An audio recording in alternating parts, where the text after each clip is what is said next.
Tá começando mais um podcast do Estúdio Jardins. Hoje estou aqui com Lisandra, que é psicóloga e especialista em neuropsicologia. Exatamente. Acertei. Normalmente eu erro o nome das pessoas Gente. e as profissões. Mas antes, Lisandra, falar de quem paga as contas, que é o Estúdio Jardins. Falar que se você quiser gravar seu podcast, sua videoaula, anúncio, tudo relacionado a áudio e vídeo, manda mensagem pra gente lá no Instagram, que é @estúdio_jardins, que a gente vai entender seu projeto e vamos fazer ele acontecer, beleza? A gente fica aqui no Horizonte Jardins, no bairro Jardins, do lado do Shopping Jardins, do lado do Colégio Jardins, para você não se perder. Então vem aqui conhecer nossa estrutura e gravar o seu projeto, tá ok? E vamos lá. E aí, como é que você tá? Tudo bem? Estou bem. Tá bem? Você entrou no ramo da psicologia já sabendo que queria ser psicóloga? Ou foi mais turbulenta essa Bem jornada? engraçada essa jornada. Porque, assim, na minha época de estudo, né, do colégio, eu gostava muito da área de matemática e da química. Então, eu estudei para fazer vestibular para ser engenheira química.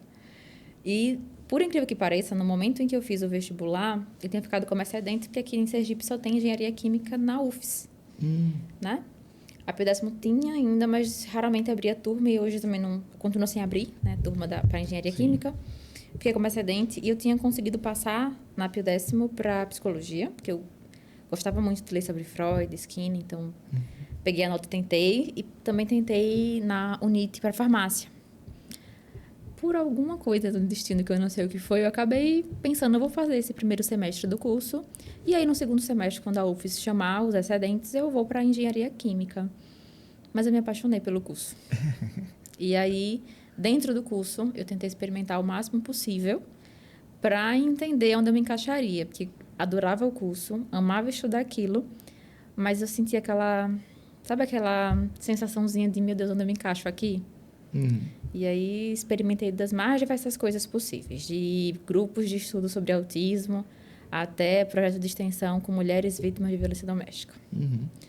E um belo dia um professor estava divulgando um estágio na área de avaliação psicológica e aí eu fui fazer a seleção, passei e lá eu me encontrei. Me apaixonei pela avaliação psicológica, me apaixonei pela psicometria, que é a área mais matemática da psicologia. Certo. Foi onde eu conheci a neuropsicologia e a terapia cognitivo-comportamental. Que interessante, porque assim, acho que você... Eu comecei a ver um padrão. O que acontece? Normalmente, uma pessoa tem vontade de fazer um curso, aí passa em outro e tem esse pensamento. Não, vou fazer, e aí no meio ali eu tento transferir para o que eu quero. Só que aí acaba se encontrando dentro do curso e faz com mais vontade. Exatamente. E uma coisa que eu também estava vendo, que alguns, pelo menos as pessoas que eu andei em volta na época que eu era menor, que fizeram psicologia, eles faziam para se tratar. E aí eu ficava, caramba, é como se fosse, vou fazer direito para poder resolver minhas questões. Jurídicas. Jurídicas. Não faz muito sentido. Mas é sintoma, né? É sintomático até. É bem engraçado, é sintomático. Eu lembro do primeiro dia de aula que eu escutava isso dos colegas, né? Por que você escolheu psicologia? E eu lá, meu Deus, eu escolhi psicologia porque eu lia Freud, eu lia Skinner, eu lia Piaget na época do ensino médio, eu gostava da visão que eles tinham sobre as coisas e esse fui lá na Skinner curiosidade. nunca ouvi falar dele, não. Skinner, ele é um teórico especificamente da análise do comportamento. Ele vai... Sabe aqueles experimentos que a gente faz com ratinho no laboratório? Sei. Para ver o padrão de comportamento? Vamos imaginar que um dos pioneiros foi Skinner. Inclusive, hoje, o tratamento que a gente usa para autismo, por exemplo, que é o ABA, né? Que é análise do comportamento aplicada, ela vem da teoria de Skinner. Caramba, que massa. Nunca pois ia falar dele, não. Aí você me falou que você tem especialidade em neuropsicologia. Qual é a diferença da neuropsicologia para psicologia? Porque a neuropsicologia é uma ciência de interface. Ela fica entre a neurociência e a psicologia. Tanto que, por incrível que pareça, atualmente não é preciso ser psicólogo para ser neuropsicólogo. Qualquer graduação pode, em via de regra, fazer a especialização em neuropsicologia. Porque, assim, na internet, muitas pessoas falam sobre tudo e sem ter uma formação específica. E aí, quando coloca o nome neuro na frente, fica parecendo meio solto. Que, por exemplo, neuromarketing. Aí o pessoal fala que não existe neuromarketing, que é uma pseudociência. Mas, às vezes, mas é só um estilo de entendimento como funcionam as pessoas aplicado à venda. Isso. Né? Essa neuropsicologia, ela sim, tem esses vieses assim, ou ela é mais estruturada academicamente? Academicamente, ela está sendo bem forte. Inclusive, eu percebo que a neuropsicologia, aqui em Sergipe especificamente, ela tem ganhado maior força nos últimos 5 anos. Porque há alguns anos atrás, a gente vê muito pouco falar sobre a neuropsicologia e o que é mais famoso hoje, que é a avaliação neuropsicológica. Eu percebo que ela tem sido mais frequente nesses últimos anos, de fato. Enquanto ciência, a neuropsicologia, ela vai pegar os conhecimentos da neurociência para entender o funcionamento do cérebro aplicado ao comportamento. Certo? Por exemplo, o que a neuropsicologia estuda? Ela estuda o que é a atenção, o que é a memória, como é que acontece a aprendizagem, né, do ponto de vista operacional em relação ao comportamento. E, consequentemente, ela acaba pegando ou estudando os transtornos que estão associados a essas funções, que a gente chama de funções neuropsicológicas. Né? E aí a gente vai ter TDAH, a gente vai ter autismo, a gente vai ter... Em resumo, todos os transtornos, eles têm alterações específicas em funções específicas. Então, a neuropsicologia, ela percebeu esse padrão. E um outro ponto que eu acho fantástico da neuropsicologia é a percepção de que, olha, existe forma de resolver o problema, que é o processo de reabilitação. Geralmente, o neuropsicólogo, ele trabalha ou na avaliação ou na reabilitação, né? E a reabilitação é basicamente isso. É eu entender que o cérebro possui neuroplasticidade, que seria essa capacidade de sempre encontrar rotas novas em relação a essas redes neuronais e conseguir fazer coisas que antes você não conseguia, por exemplo. Seja em função de lesão, seja em função de acidente, seja até em função de algum transtorno específico. Tipo assim, eu recentemente descobri que tenho... Já desconfiava, mas eu fui na psiquiatra para poder ver a minha questão de desatenção. Aí ela viu que eu tinha traços de TDAH, mas não era TDAH completo, era tipo TDA. Não sei se até onde eu estou certo. Existem 3 tipos de TDAH. Existe o TDAH do tipo desatento, que provavelmente é o que você tem, né? Que é só alteração na atenção. Existe o TDAH do tipo hiperativo, que tem muita agitação. E existe o TDAH do tipo misto, que tem os dois, desatenção e a hiperatividade. Pronto. Aí, lá na anamnese, talvez, a parte imperativa não batia. Aí ela ficou meio assim, vou te receitar um Vyvanse, por conta que eu queria performar melhor no meu trabalho. Aí eu vou te receitar, mas você não tem um traço de imperatividade, você tem um traço de desatenção. E eu não sabia que tinha essas duas coisas no TDAH. Tá? E aí, levando para o seu lado, o uso medicamentoso para o TDAH, por exemplo, ele resolveria com reabilitação com algum tipo de atividade? Essa fez uma pergunta bem interessante mesmo, porque o que é que a ciência mostra hoje, né? Óbvio que existem alterações orgânicas, tanto no TDAH quanto no autismo, quanto em qualquer um dos transtornos de neurodesenvolvimento, né? Por exemplo, TDAH, autismo, deficiência intelectual. E vou falar de alteração desse desenvolvimento como a superdotação, por exemplo, que é uma alteração do amadurecimento do cérebro, né? Não está dentro do padrão normal. Geralmente, o superdotado ele tem habilidades muito mais desenvolvidas que o que é esperado para a sua faixa etária e escolaridade. Só que o TDAH, assim como os outros, ele não é só orgânico, entende? A pessoa ela não consegue se ajustar. Então, tem questões comportamentais envolvidas. Tem atenção, óbvio, mas tem toda uma falha executiva, muitas vezes. A pessoa ela não só não consegue manter a atenção, né? Ela tem uma alteração do controle de impulsos, entende? Porque, às vezes, a função que está mais prejudicada é o controle inibitório, que é essa capacidade de saber que eu quero, mas não fazer. E aí, eu quero mexer no telefone, mas eu vou estudar. Você tem esse controle dos seus próprios desejos. Eu quero comer, mas eu não vou porque eu não quero engordar. Eu quero comprar, mas eu não vou porque eu sei que eu vou ter que pagar isso depois. Tanto que a ciência, ela brinca, né, os cientistas, que o TDAH ele sempre tem um pezinho no vício. Que o TDAH acaba sempre desenvolvendo alguma questão de exagero. Seja em jogo, seja em compra, seja em droga, seja em bebida, sabe? Ou, voltando para as falhas executivas, a gente pode ter também alteração de memória operacional, que aí geralmente vem, no caso do TDAH, uma dificuldade de aprendizagem, por exemplo, uma dificuldade de processar informações, às vezes, ou uma dificuldade de planejamento, que é muito mais frequente, aquela pessoa que só chega atrasada, que não tem noção de tempo, que não tem noção de espaço, sabe? Então, veja que não é só a desatenção ou a impulsividade que muitas vezes a medicação vai tentar ajudar, mas é todo o conjunto de comportamentos de adaptação. E é nesse conjunto de comportamentos para adaptação que a gente tem a reabilitação. A gente vai ensinar o paciente estratégias para que ele consiga se adaptar. Eu também sou TDAH, descobri no mestrado. Você também tem? Tá. Exatamente, no mestrado, meu Deus. E explicou muito, porque eu sou extremamente agitada. Quem me conhece diz assim, é impossível essa rotina que ela tem. Parece que estilo. E eu não consigo ficar parada. Entendi. Se a menina que trabalha comigo, ela me der folga, eu vou trabalhar. Talvez o meu exagero seja o trabalho, por exemplo. O seu vício. Workaholic. Exatamente. Estou bem por aí. Porque eu não consigo ficar parada. Se me obrigar, eu vou fazer a faxina em casa. Porque existe essa agitação, né? Mas existem também algumas dificuldades. Por exemplo, uma desatenção muito grande, uma dificuldade de processar afetos, uma dificuldade de organização, que a gente, às vezes, a depender do caso, a gente supercompensa, né? Em outra situação. Mas na reabilitação, como é que a gente trabalha? A gente vai entender quais são as dificuldades da pessoa, do indivíduo, por meio da avaliação, por exemplo, no que é que está rebaixado, o que é que está deficitário, o que é que ele não consegue fazer. E depois entender o que é que ele é capaz de fazer, porque na psicologia existe uma diferença entre capacidade e habilidade. E, em seguida, que habilidades a gente pode desenvolver para compensar aquilo que ele não consegue fazer. Porque, por exemplo, não dá para esperar que um TDAH assista uma aula de 4 horas. Não vai funcionar, mesmo com Venvance. Certo? Sim.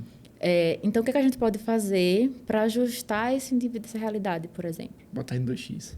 Para ficar 2 horas. A gente pode fazer isso, a gente pode usar o método Pomodoro, que é aquela ideia do, eu vou passar aqui 30 minutos, vou no banheiro, depois eu volto, passo mais 30 minutos. Entende?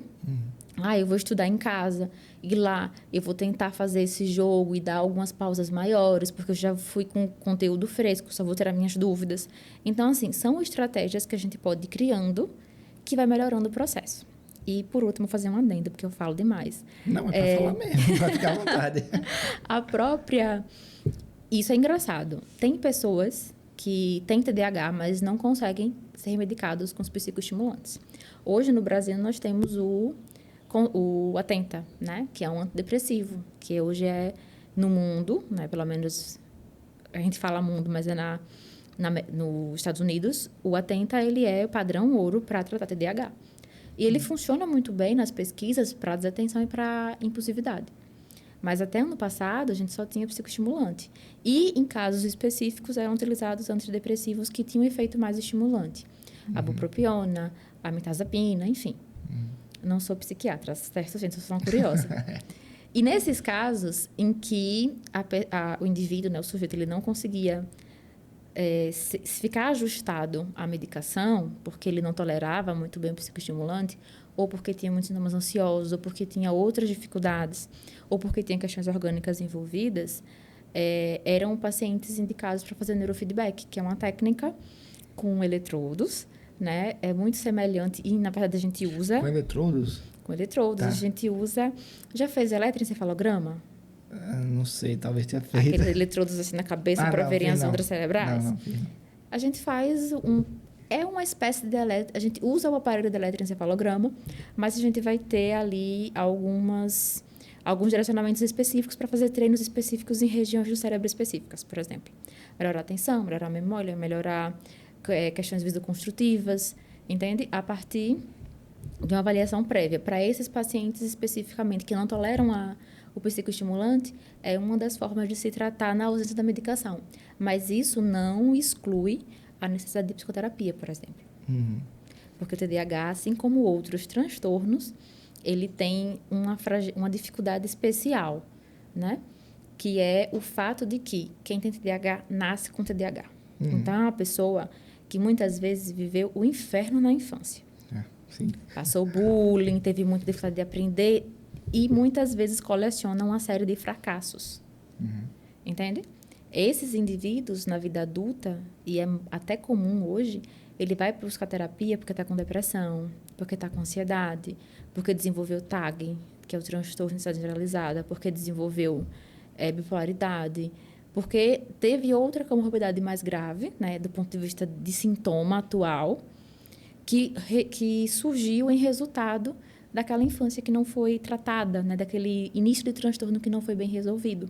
Então, a psicoterapia ela não é anulada por essas outras estratégias de tratamento. Massa demais.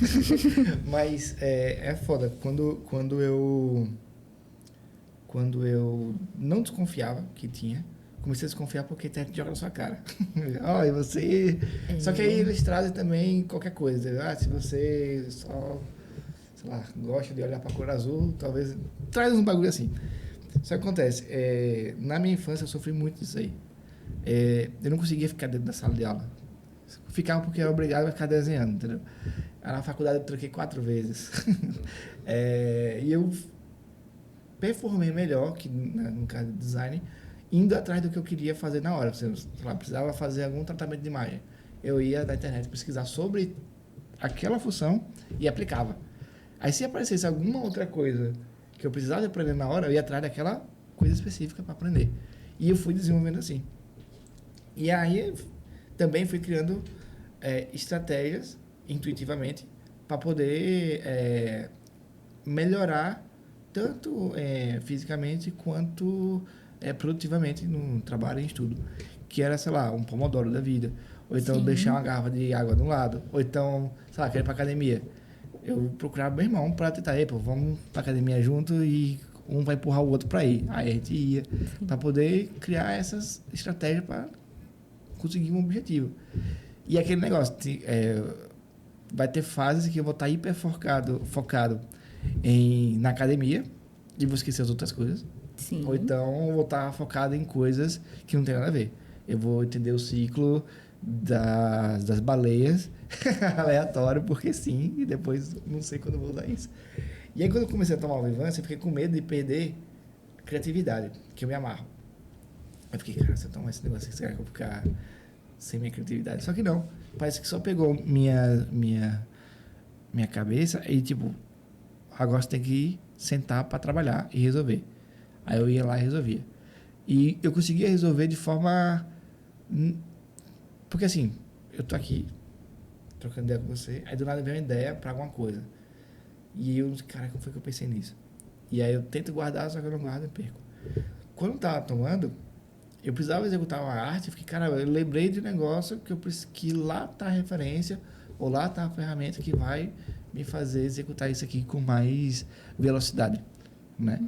E aí eu fiquei, caramba, isso aqui é muito bom. Só que aí eu também tinha esse receio de, tipo, ficar totalmente dependente, porque é um medicamento um pouco inacessível. Sim. Né? O Vivance, por exemplo. Mas não se preocupe que vai diminuir o valor. Só o psiquiatra já falou que quebrou a patente, então vai cair. Quebrou a patente esse ano. Ah, bom, graças a Deus. Então vai diminuir. Vai dar tudo certo. Vou esperar. Porque até então era uma facada no rim, né? Não, e aí, tipo, era quase R$1.000, porque tinha a consulta e tinha o negócio. Fiquei, caralho, vou pagar R$1.000 todo mês para poder trabalhar para ganhar os R$1.000. Aí não fazia sentido. Aí, mas esse negócio quando eu enfatizei sobre o neurofeedback, os coaches se apropriaram disso aí. E aí, o neurofeedback acabou sendo assim... o que é tudo bem, só que usasse outra palavra, entendeu? Você faz aquela análise de DISC, né? E também faz aquela análise de animais. Tubarão, águia, gato, nananã. E saber como você é comportamentalmente e te dar um feedback de acordo com seus traços. Entendeu? Se você é uma pessoa mais fria, você vai dizer, tá errado.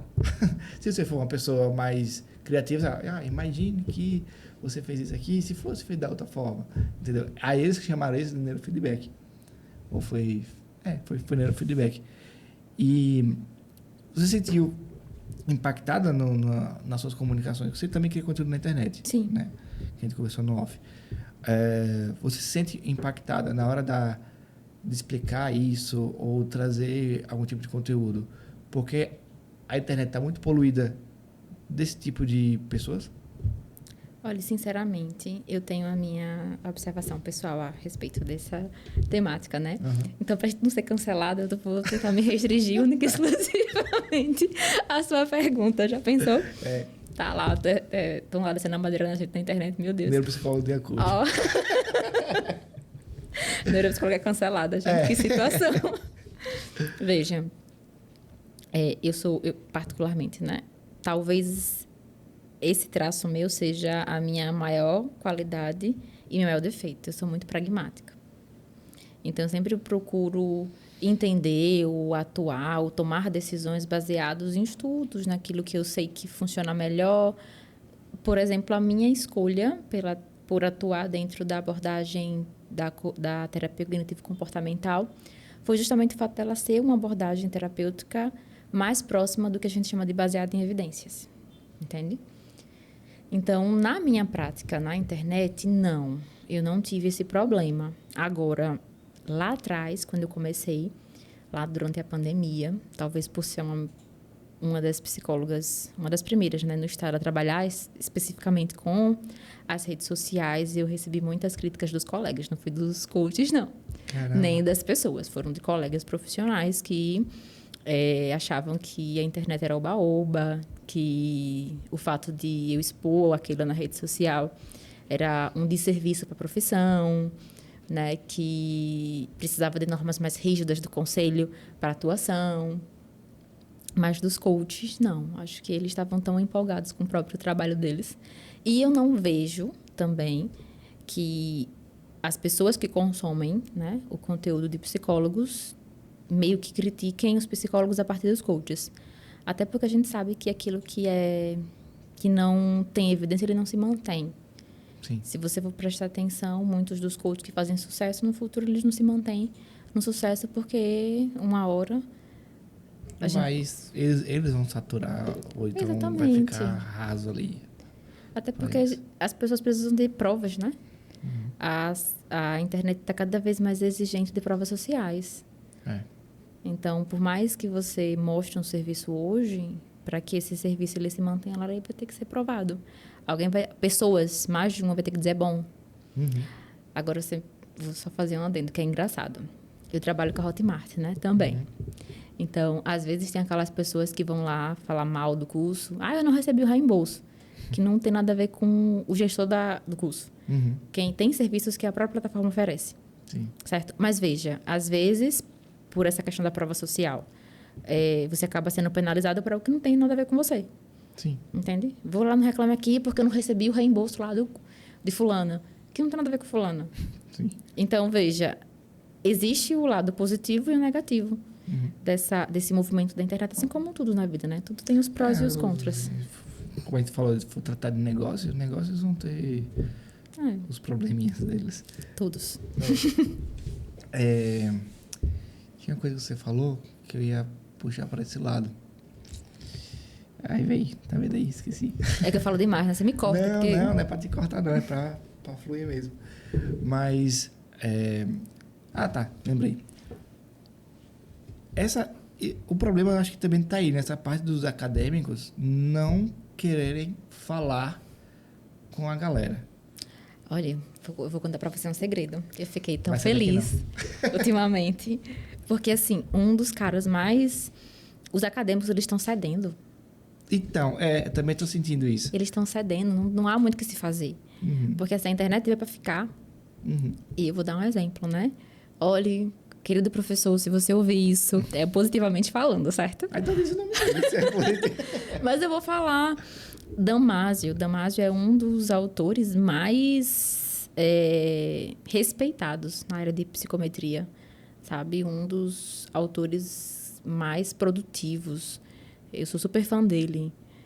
E recentemente ele lançou um curso, na verdade, completão sobre psicometria, que se chama Psicometria Online. Inclusive, quero um cupom de desconto, certo, professor? Porque eu estou divulgando o seu curso. É justo. E assim, cara, tudo bem. que a gente não tem tantos acadêmicos como gostariam fazendo isso. Mas, cara, aquilo ali para quem trabalha com psicometria, é ouro. É você ter a chance de aprender com um dos melhores do Brasil, aquilo que você não encontra em lugar nenhum. Pois é. Entende? Fatidicamente, os acadêmicos terão que ceder. Damásio foi um pioneiro. E isso é bom, então é isso também. Porque, pô, se os acadêmicos não cederem, muitos terraplanistas vão surgir. Exatamente. Entendeu? Porque que foi um dos pecados lá dos cientistas. Eles têm um grupinho, a pandemia deles, só falar entre eles. Aí chega um doidinho e fala, não, a Terra é plana. Aí, pô, caramba, é mesmo. E aí falta disso também, né? Falta de acadêmicos virem, gente, olha, não é assim que se pensa. Vou falar desse jeito. Porque também teve um... Você vai entender. Vou expor. Tem um cara que eu tava trabalhando e ele é da área da saúde. E aí ele tava fazendo um pequeno lançamento na época da pandemia também.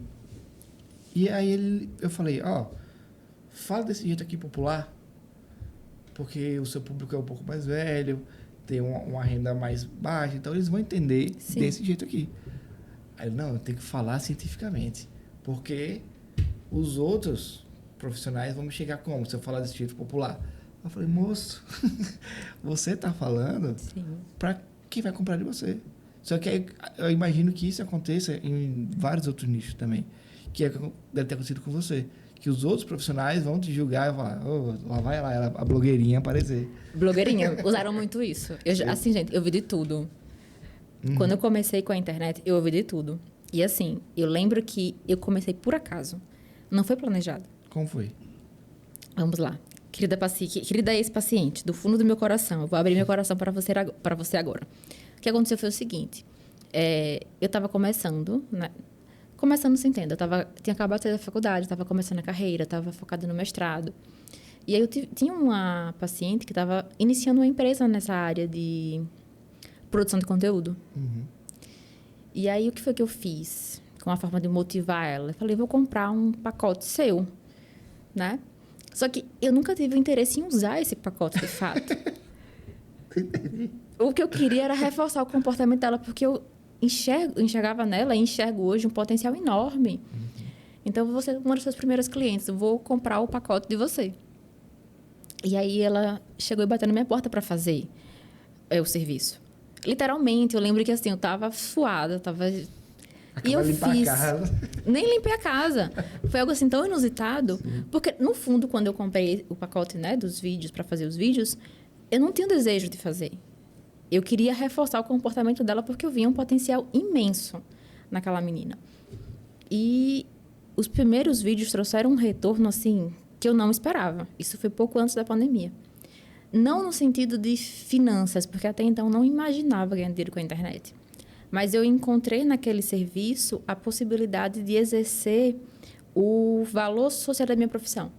Eu acho que essa foi a questão. Porque eu tive muitos feedbacks de pessoas que assistiram os vídeos e que sentiram acolhimento, que encontraram uma resposta naquilo que foi dito, sabe? Que encontraram um direcionamento. Pessoas que provavelmente não teriam encontrado ou não teriam tido acesso àquelas informações de outra forma.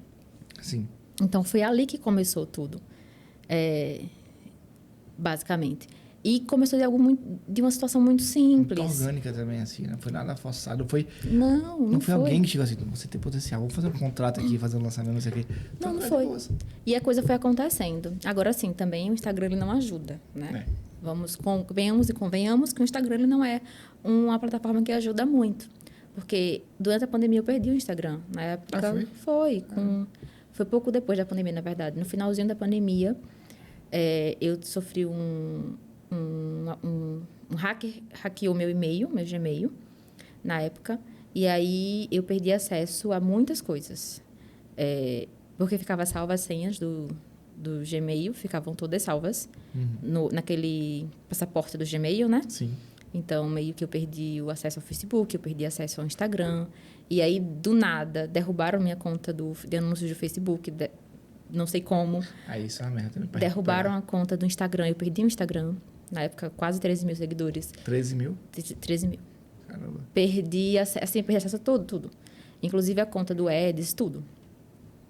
Tive que começar do zero depois. Admito que com bem menos vontade de começar. Não, chato. Porque aquela parte das críticas, né? Dos haters, das pessoas que mais criticam do que ajudam, foi muito forte naquele momento ali.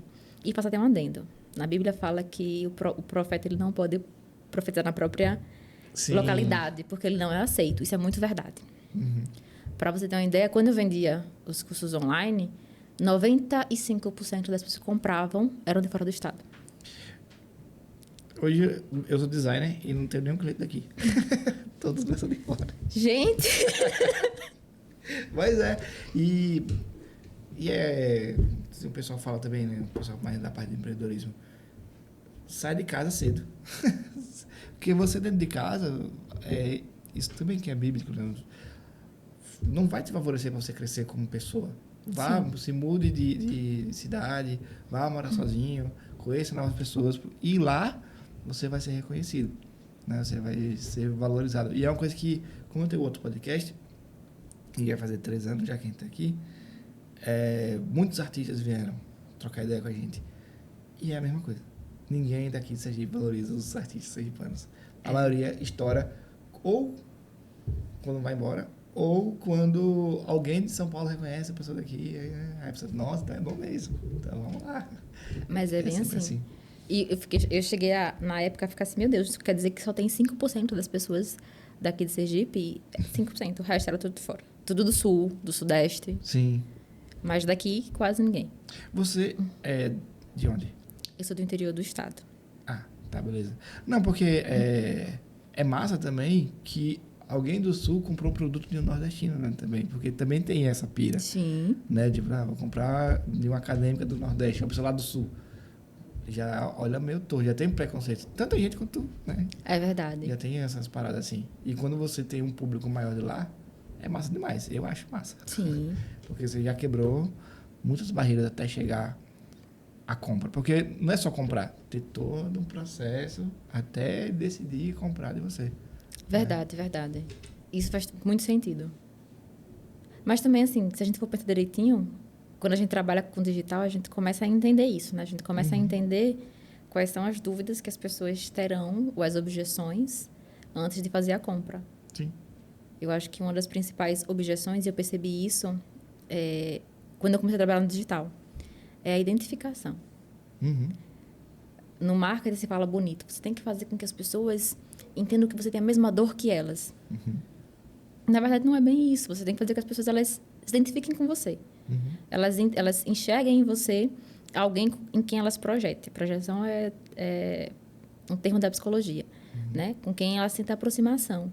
E cá entre nós, depois de utilizar o digital, né, para mostrar o meu trabalho, eu percebi que eu tive muito menos dificuldade em relação ao manejo de pacientes. De que maneira? Antes eu percebi que o paciente marcava a sessão, ele vinha, mas ele não se identificava comigo, por vários motivos. Não se identificava? Por vários motivos, isso é muito comum. Porque quer queira, quer não tem como a gente mudar quem a gente é, o nosso jeito de ser. Então, um perfil de um paciente mais rígido, um perfil de um paciente mais requintado, sabe? Provavelmente não vai se identificar comigo. Porque eu sou a pessoa que oferece café, que brinca, que sorri, que oferece bolo. Porque no interior a gente tem essa cultura da pessoa chegar em casa, a gente fala, toma um cafezinho, toma um bolinho, vamos comer, vamos conversar, vamos rir, vamos brincar. Então, no consultório, eu sou muito assim com os pacientes. É muito casa, sabe? Porque na minha visão, a gente já sofre tanto lá fora. Você vai pro psicólogo, né? Você quer acolhimento, você quer alguém que lhe abrace, sabe? Que abrace suas feridas, que entenda que é um ser humano conversando com outro ser humano. Entende? Não o aspecto da psicanálise, entende? Do curador, do curado, curar quem está dolorido. Mas é entender que, olha, eu sou tão humano quanto você, eu consigo. Se eu consigo, você consegue também. E com o digital, eu percebi que as pessoas que começaram a vir até mim são pessoas que estavam mais identificadas comigo. E os relatos eram esses. Eu vi você no Instagram, eu pesquisei você, eu fui lá olhar. Então, são pessoas que, em teoria, já entendiam mais ou menos como eu funcionava. E o Instagram, ele passa também, pelo menos na minha área, a ser meio que uma triagem. Porque quando você vai para a internet, você vê 50 mil psicólogos. Você vai marcar para aquele que você se identificar. E na internet, em relação à compra também. Você vai comprar de quem você se identificar. É muito massa isso aí. Te facilitou ter conhecimentos de psicologia na hora de se posicionar na internet? Muito. Você conseguiu enxergar o seu público com uma pessoa só? Assim, não com uma pessoa só, mas você vai entender, meu público é de tanto a tanto, gosta de X coisa, né? Mais lá. Eu vou lhe contar uma coisa. Essa ideia do persona, né? Sim. Que vocês usam no marketing, é muita psicologia. Sim. Quando você fala qual é a dor do meu cliente, do meu comprador, do meu, sabe? Do meu público, é basicamente entender qual é o problema dele. Isso é psicologia. É você parar para entender, tá? O que é que está machucando essa pessoa? O que é que eu posso ofertar para resolver essa dor? E são dores que às vezes a pessoa nem sabe que tem. Tanto que no próprio marketing eles estudam, né? A conscientização da dor que a pessoa tem. Ela entender o que está incomodando a X coisa. Sim. Isso é tão terapêutico, se você for pensar direitinho, né? É legal isso aí. Porque acaba que uma coisa que eu estava percebendo daqui também, que o pessoal daqui do... Não falo de Sergipe porque eu não fui nos outros estados. Tem muito receio com essa percepção assim de tipo mostrar que você também está passível de erros e que você é tão humana quanto quem está te ouvindo ou quem vai comprar de você. E aqui acaba o povo se colocando mais cascas para se expor, por exemplo. Sabe o que é um Guto Galamba? Não. É um personal trainer famoso e ele fala sobre emagrecimento e ele é bem ríspido na comunicação dele. Sim. E aí ele mora em Floripa. E ele foi para São Paulo fazer uma turnê de podcasts. Aí ele vai lá, faz podcast pra caramba, participa de alguns vídeos. E aí ele foi para um canal onde o cara vai julgar o corpo dele. Vai julgar, olha, você tá com a gordurinha aqui. Você tá com o ombro, que ele já é torado. Mas o cara já fala assim, olha, você tá com gordura aqui. Seu ombro pode ser maior. E eu fiquei, véi, isso aqui é tão vulnerável porque ele vende e se posiciona como alguém que vive saúde. E ele ir para um canal com mais de 3 milhões de inscritos, pro cara dizer que ele tá com gordura na região abdominal e nas costas, eu fiquei, vai quebrar todos os seus argumentos que você tem no seu perfil no Instagram. Entendeu? Entendo, mas eu vou usar até um argumento psicológico agora, né? A jornada do herói, que é uma das estratégias que mais vende na internet. Tô errada? Não. É você fazer com que sua audiência entenda que você passou pelo mesmo problema, mas que você encontrou a solução. Né? E aí você vai vender essa solução. Você entende que você apontar que você passou pelo problema é assumir suas vulnerabilidades? Sim. Inclusive, o fato de você encontrar a solução para aquele problema não quer dizer que você encontrou a solução para a vida toda. Exato. Entende? Logo, você terá outros problemas. E o que identifica, o que faz com que a pessoa compre de você, muitas vezes, no fim das contas, não é a solução. É saber que você passou pelo mesmo problema, que você vai entendê-la. Entende? As pessoas, e eu vou até agora tomar partido de uma fala de um grande amigo sobre pesquisas na área da saúde. O que é que uma pessoa procura, né, quando ela vai atrás de um médico? Em quinto lugar está a cura. Em primeiro lugar está o acolhimento. Em segundo lugar está a compreensão. Essa pessoa compreende a minha dor. Você percebe? A pessoa ela não vai no médico porque unicamente ela quer ser curada. Óbvio que a pessoa quer que a cura aconteça. A cura acaba virando consequência de todo o resto, né? Mas ela quer acolhimento, ela quer alguém que ela entenda que entende ela. Porque às vezes ela está ali falando da dor dela de várias formas e ninguém escuta. Entende? Sim. Então, no final das contas, o pessoal fala, às vezes, dor. em lugar de fala, né? Às vezes, assim, eu posso falar isso porque eu sofri isso. Eu posso falar isso porque eu sou isso. Aí a pessoa que está recebendo a mensagem também tem essa coisa, né? E cá entre nós, não existe perfeição, gente. É muito adoecedora essa lógica da internet de que você vai mostrar só as coisas boas. Não. Óbvio que você tem que mostrar as coisas boas. É maravilhoso isso. Mas mostra as coisas ruins também. Não é que você vai se mostrar vulnerável. Vou dar um exemplo. Chorando, morrendo. Não, calma, aí também não. Mas quer ver uma coisa muito massa? Hip hop. Por que hip hop faz tanto sucesso? Porque... Não sei. Porque o hip hop narra a dor uma dor em comum. É uma dor de todos. Ele canta a realidade que a comunidade vive. Exatamente, é a dor de todos, é a dor que todos compartilham. Entende? E muitas vezes é a dor que todos compartilham que um conseguiu superar. E aí as outras pessoas se inspiram daquele um que superou. Uhum. Entende? Por isso que se faz sucesso, não só aqui no Brasil, mas em outras regiões também, porque hip hop não existe só aqui, por exemplo. Uhum. Aí podia ficar aqui trocando ideia bastante. Mas vamos encerrar por aqui. A gente pode também, vou falar com o Matheus, que é o outro cara que apresenta comigo, o Desdobro, se você não conhece. Não conheço. Me convida a conhecer. É nosso podcast que a gente apresenta toda semana. Há 3 anos. Que legal. Tá quase 100 episódios. Então a gente pode te convidar para trocar ideia aqui. Será um prazer. Desse tipo de papo. E, Luciana, muito obrigado por ter Eu que vindo. agradeço pelo convite. Foi um maravilhoso papo. Se você quiser deixar suas redes sociais, pode falar para aquela câmera ali.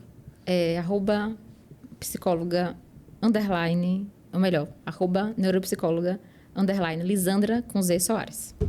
Perfeito. Aguardo vocês lá. Perfeito.